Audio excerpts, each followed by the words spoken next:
Hello everyone. This week's video is 5 steps to managing stress eating.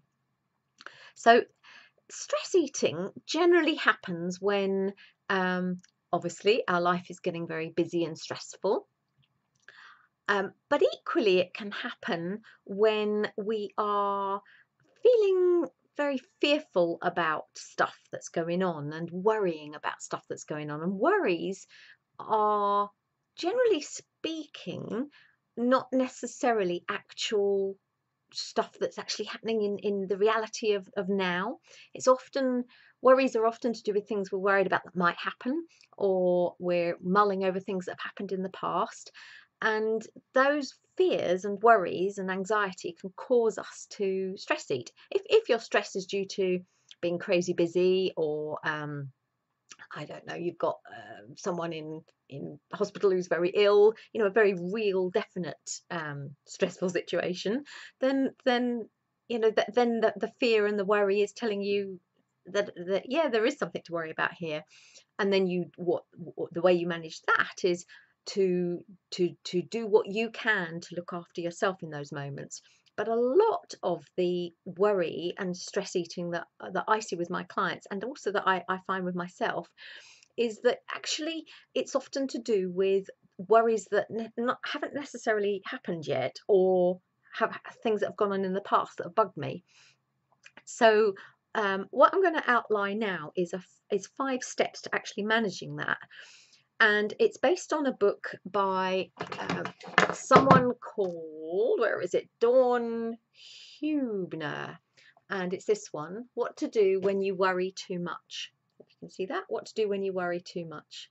It's a book I bought quite a few years ago now for my son, who is on the autistic spectrum, and he went through a phase when he was getting very anxious about stuff, and it worked really, really well for him. But equally, it works really, really well for me. So I'm going to outline the techniques for this from this. The first one is to remember, so step 1 is to remember that fear is just a story that we tell ourselves. So they're like I said just now, that they're not necessarily things that have actually happened or are definitely going to happen, but they're things that we're worrying about that might happen. So it's really, really important to remind yourself for step 1 that fear is just a story. It's not real most of the time. Obviously, if you've got a wall toppling down and you're scared that you're going to be hit by a brick, then you're right to leg it and be fearful of that. But more often than not, it's that we're worried about what might happen, and that it hasn't actually happened yet. So fear is just a story. Step 1. Remember that. Step 2 is to take time to worry. Now that's a really weird thing to say when I'm saying that what we're trying to do is deal with the worry.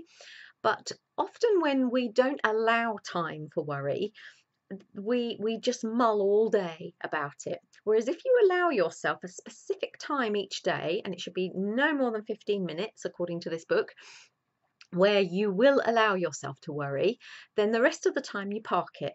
Now you can park it by having a worry box if you want, or a worry book, or something like that, where if you've got a thought that comes up that you're worrying about, you write it down, and then you shut the book, or you shut the lid on the box after you've popped the worry in there.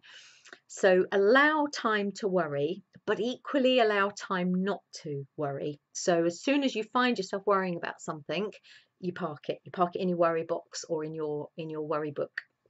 That's step 2. Step 3 is use logic. So in your allocated worry time, you are going to use logic to look at the worries that you've got. So for instance, one that Alex had was that monsters were going to eat him. And so when we looked at the worries that he had, we used the logic of, okay, have you ever come across an actual monster that you're worrying about? No. Okay, so you've never ever come across one before? No, I haven't. Have you ever heard of anyone ever being eaten by a monster?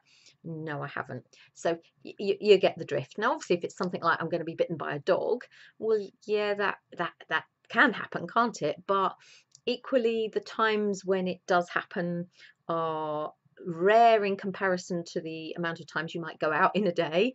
And if you do know people with dogs, then you can let them know that that this is something you're worried about, and there are ways around managing that. So use logic.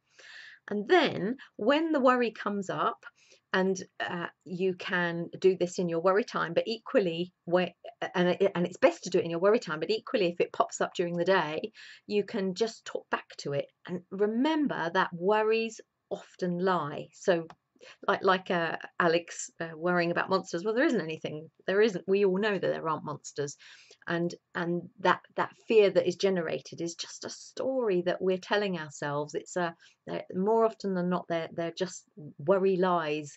The book talks about worry bullies. So it's learning to talk back to the worry bullies and to tell them that to bug off, to go away, that they're not real, that they're not actually happening right now, and that they rarely do. So it's giving a bit of perspective on the worries. And then that's step 4 is talk back.